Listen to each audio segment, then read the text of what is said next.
아멘. 오늘 함께 할 말씀은 에베소서 1장 1절에서 2절까지만 보겠습니다. 오늘부터 이제 에베소서를 강의합니다. 에베소서 6장밖에 되지 않는 짧은 서신입니다. 에베소서가 무엇인지, 에베소서 그러면 에베소서는 이 사도 바울이 로마 감옥에 갇혀 있을 당시 AD 약 62년경에 쓰여졌을 것이다라고 학자들이 추정하는데요. 감옥에 있으면서 쓴 편지입니다. 사도 바울이 감옥에 있으면서 쓴 편지가 네 가지가 있습니다. 에베소서, 빌립보서, 골로새서, 또 빌레몬서, 이 네 가지의 이 서신을 썼는데 이것을 보고 통칭 옥중서신이라고 얘기합니다. 그런데 에베소서는 사도 바울이 쓴 그 여러 편지 가운데에 특별히 어디에다 초점을 맞췄냐면 교회에 대하여 초점을 맞췄습니다. 교회가 무엇인가? 교회가 무엇인가? 이게 중요한 이 에베소서의 주제입니다. 여러분들은 많이 기억하는 게 에베소서 그러면 주로 무엇을 기억합니까?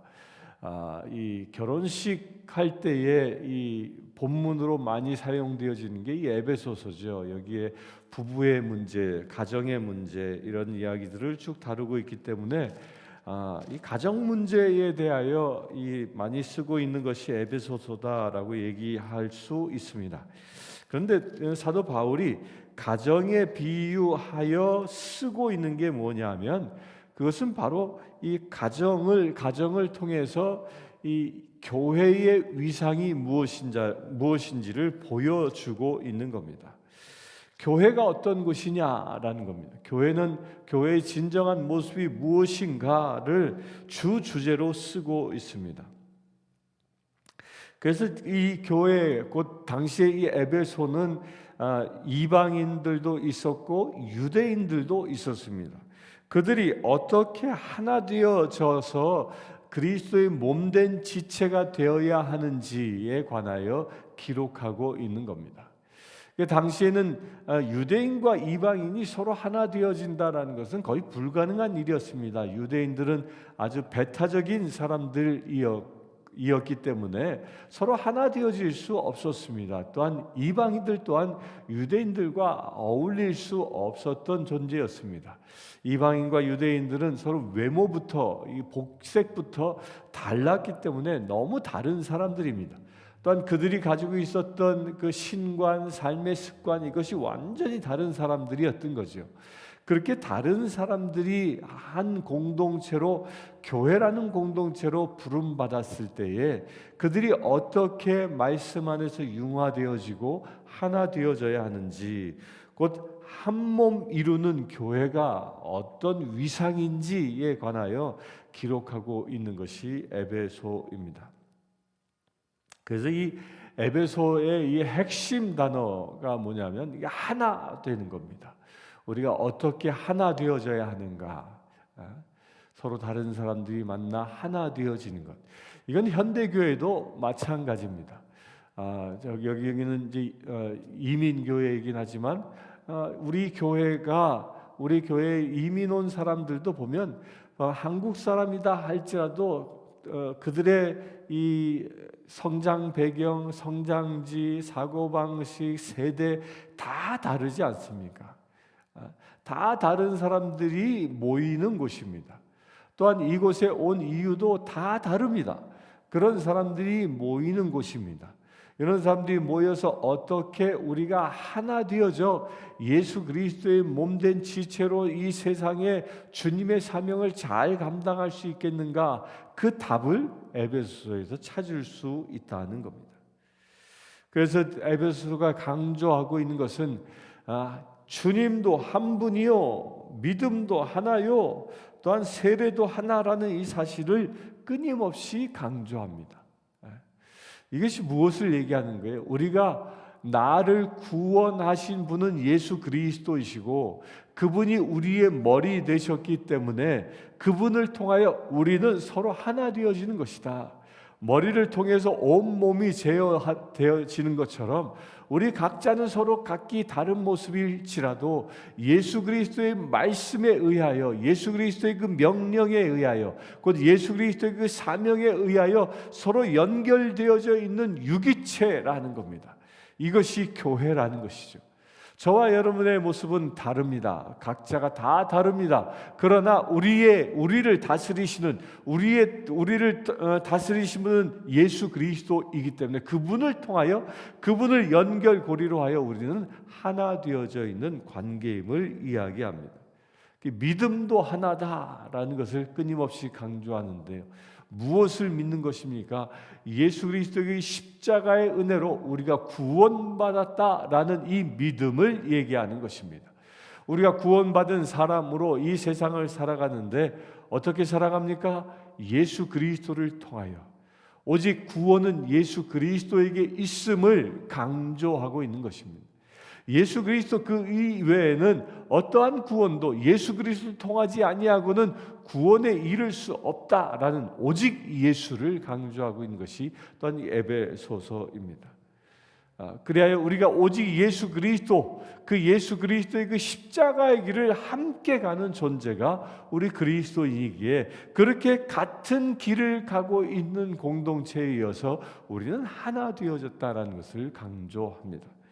또한 세례도 하나다라는 말씀을 통하여 강조를 계속합니다. 그래서 우리는 같은 세례를 받았다라는 말이 무엇이죠? 성부, 성자, 성령의 이름으로 세례를 받았다. 곧 세례를 받았다라는 것은 우리가 우리의 모든 죄로부터 용서함을 받았다라는 그 표징인 것입니다. 그 용서함을 받았다라는 이 표징이 누구의 이름으로? 성부, 성자, 성령의 이름으로 세례를 받음으로 인하여 우리가 모두 죄로부터 용서함을 입은 거룩한 공동체임을 에베소서는 말하고 있습니다. 또한 우리가 주의 깊게 보아야 할 것이요, 에베소서가 쓰여진 장소는 감옥이었습니다. 바울이 그 감옥에 갇혀서 결국은 그가 감옥에서부터 벗어나지 못하고 로마에서 이 참수당하여 순교합니다. 그러니까 순교를 앞둔 그 감옥에서 생활하면서 순교를 앞두고 있는 바울, 자기가 이제 얼마 안 있으면 그 목이 잘려 죽을 수밖에 없다라는 그 위기 가운데에서 이 에베소서를 쓰고 있습니다. 그런 입장에서 우리 에베소서를 한번 보겠습니다. 1장 1절을 봅니다. 하나님의 뜻으로 말미암아 그리스도 예수의 사도 된 바울은 에베소에 있는 성도들과 그리스도 예수 안에 있는 신실한 자들에게 편지하노니. 여기서 바울이 첫 시작을 하나님의 뜻으로 말미암아 그리스도 예수의 사도된 바울이라고 자기의 신분을 다시 한번 이야기합니다. 에베소는 바울이 그곳에 약 3년여 머물면서 2년이 넘고 3년 가까이 머물면서 교회를 세웠던 것입니다. 거기 두란노라는 이 공동체를 세우고 거기서 사역에 집중했던 곳입니다. 그곳에서 말씀으로 그들을 가르쳤던 그 에베소에 이 바울이 또다시 뭐라고 얘기하냐면 자신의 신분, 내가 왜 에베소에 가서 복음을 전했고 내가 지금 어떤 입장에서 이 서신을 쓰고 있는지를 얘기하는데, 그것이 하나님의 뜻으로 말미암은 사도된 나다고 얘기합니다. 여러분들, 사도가 무슨 말이라고 얘기했죠? 사도는 보냄받은 자다라는 거예요. 곧 바울이 에베소에 가서 그 많은 사역을 한 것은 내 뜻에 의하여 가서 내 마음에 나의 의지로 그 사역을 감당한 게 아니라 하나님이 보내신 것이었다는 겁니다. 또한 이 편지를 쓰는 것도 내 생각으로 하는 것이 아니라 하나님이 나를 통하여 당신들에게 말씀을 보내고 있는 것이다 라는 겁니다. 이게 사도 바울의 아주 중요한 정체성입니다. 그 사도 바울은 그가 3차 전도 여행을 하면서 지금 이 순간처럼 감옥에 갇혀 있으면서도 그 모든 삶의 여정은 하나님이 나를 보내셨기 때문에 내가 지금 이 자리에 있다라고 믿음으로 선포하고 있는 겁니다. 그가 비록 순교를 앞두고 감옥에 갇혀서 로마의 감옥에 갇혀 수감 생활을 하고 있지만 그것을 원망하지 않습니다. 오히려 그렇게 내가 이 자리에 지금 감옥에 갇혀 순교를 기다리고 있는 이 자리를 누구의 뜻에 의하여 내가 이곳에 왔다고 고백합니까? 하나님의 뜻으로. 하나님이 보내셔서 지금 내가 이 감옥에 와 있다라고 믿음으로 선포하고 있는 것이 이 1장 1절에 감춰져 있는 놀라운 신비인 겁니다. 여기서 우리가 분명히 깨달을 것이 있습니다. 우리는 세상을 살아가면서 형편과 처지가 좋으면 할렐루야 하나님이 나를 축복하셨다라고 얘기합니다. 또한 반면에 내가 조금만 어려움을 겪고 환난을 당하고 경제적으로 어려움을 당하고 여러 가지 힘든 일, 누군가로부터 공격을 당하고 상처받으면 내가 왜 살아야 하지? 내가 이렇게까지 하면서 신앙생활을 해야 하지? 이러면서 많은 회의가 드는 것이 우리의 모습입니다. 그런데 우리가 그렇게 회의에 빠지고 좌절하고 실망하고 낙심하는 그 중요한 이유가 어디에 있냐면 이 1장에서 말하고 있는 나는 하나님의 뜻에 의하여 보냄받은 자다라는 이 사명을 잃어버릴 때, 이것을 잃어버릴 때 그때 우리는 좌절 속에서 벗어날 수 없는 것입니다. 우리 사랑하는 성도님들, 여러분들이 살아가고 있는 지금 삶의 순간순간 힘들고 어려운 일들이 있습니까? 그 어렵고 힘든 일들, 나를 상처 주게 하고 그 많은 힘든 사건들, 그런 사건들 가운데에 내가 지금 있는 이유는 엄밀한 바울의 입장에서 보면 하나님의 뜻에 의하여 보냄받았기 때문이라는 겁니다. 그래서 이 말은 거꾸로 얘기하면 뭘 얘기하는 거예요? 우리가 능히 감당치 못할 시련을 하나님이 주시지 아니하시는 말씀대로 하나님께서 나를 이곳에 보내셨기 때문에, 하나님께서 허락하신 상황과 처지였기 때문에 그 모든 것을 이겨나갈 수 있는 힘을 또한 하나님이 주신다라는 이 믿음의 고백이 있어야 하는 겁니다. 그래서 이 믿음의 고백을 이 믿음의 고백이 저변에 깔려서 쓰고 있는 책이 이 에베소입니다. 에베소서인 것입니다. 우리 사랑하는 성도님들, 그런 믿음으로 무장할 수 있게 되길 바랍니다. 우리는 지금 살아가고 있는 이 삶의 자리는 내가 선택해서 온 것이 아닙니다. 하나님의 뜻에 의하여 보냄받아서 온 것입니다. 여러분들이 고국을 떠나 이 이국 땅에서 사는 이유, 그저 내가 새로운 세상을 경험하기 위하여, 내가 더 나은 삶을 살기 위하여 온 것이 아니라는 것입니다. 최소한 이 성신교회에 부름받은 여러분들은 나의 뜻에 의하여 온 것이 아니라 모든 것이 하나님의 뜻 가운데 협력하여 내가 지금 여기에 보냄받아 온 것인 것, 이것을 믿게 되길 바랍니다. 그래서 우리는 지금 이 세상에 보냄받은 작은 바울과 같은 존재라는 것입니다. 그래서요, 여러분들이 누군가에게 여러분들을 소개한다면 이렇게 고백하십시오. 아니, 여기 내시빌 땅에 어떻게 왔어? 어떻게 이민 왔어? 이런 질문을 혹여 누군가로부터 듣는다면 당당하게 고백하십시오. 나는 하나님의 뜻하신 바에 의하여 이곳에 보냄받은 사람입니다. 나를 통하여 하나님께서 이 땅에 하나님의 나라를 건설하기로 작정하셨기 때문에 난 그렇게 보냄받은 사람입니다 라고 고백할 수 있게 되길 바랍니다. 이것은 여러분들이 그렇게 고백하면 그 고백이 실제가 되어지는 것입니다. 그러면서 바울은 에베소에 있는 성도들과 그리스도 예수 안에 있는 신실한 자들에게 편지를 하노니 에베소에 있는 성도들, 이게 사도 바울이 얘기하고 있는 교회의 교인들의 위상입니다. 교인을 뭐라고 해요? 성도라고 얘기합니다.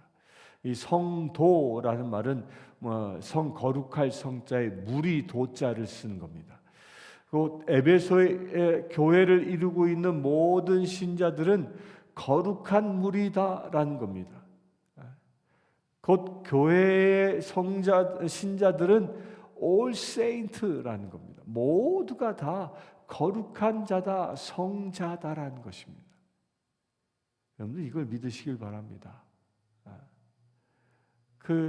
이 교회사에서 지칭받은 그 위대한 성인들, 12제자로부터 시작되어지는 그 위대한 성인들, 그들만이 성인이 아니라 예수 그리스도의 몸된 지체로 택함 받아 이 교회의 신자가 되는 순간, 그리하여 예수 그리스도를 구주로 고백하고 주님께로부터 보냄받은 사명을 가지고 살아가고 있다면 여러분들이 바로 성자인 것입니다. 주님은 여러분들을 한낱 세상에 속한 사람으로 보지 아니하고 거룩한 성자로 여러분들을 보고 계신다는 겁니다. 여러분들 그렇게 성자인 것입니다. 성인답게 살아갈 수 있게 되길 바랍니다. 교회가 어떤 것이요? 그런 성인들이 모여 물이 되어 있는 곳이 곧 교회라는 것입니다. 그런 성인이 어떤 성인이에요? 그리스도 예수 안에 있는 신실한 자들에게 편지하노니, 성도들과 그리스도 예수 안에 있는 신실한 자들, 이렇게 둘로 구분을 했습니다. 성도라고도 구분을 하고 또한 그리스도 예수 안에 있는 신실한 자라고도 구분했습니다. 이건 아마도 사도 바울이 이 약간의 의도를 가지고 쓰지 않았을까라고 저는 생각해 봅니다. 교회 안에, 에베소 교회 안에 있는데 그들을 다 성도라고 얘기하죠. 둘로 나눴다라는 것은 아마도 이런 그 생각이 있었을 거예요. 당시에 에베소 교회의 사도 바울도 인정하는 그런 리더십을 가진 그런 그룹들이 있었고, 또한 반면에 새로 이제 신자가 되는 사람들이 있었던 것이죠. 새로 신자가 된 이 새 신자들은 그들의 삶이 아직 성화되지 아니한 삶, 이제 그렇게 성화되어져 가고 있는 사람들, 이런 사람들을 이야기하는 것이 그리스도 예수 안에서 신실한 사람이다라고 구분하지 않았나 싶습니다. 중요한 건 뭐예요? 신실한 사람은 무엇을 향해 갑니까? 성도의 삶을 향해 가고 있는 것입니다.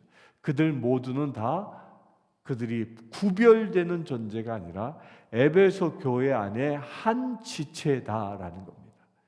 그래서 우리 교회 안에는요, 믿음이 좋은 직분자들도 있고요, 또한 초신자와 같은 사람들도 있습니다. 그런데 그들이 서로 구별되는 존재가 아니라 예수 그리스도를 한 머리로 삼은 같은 지체다라는 이 사실입니다.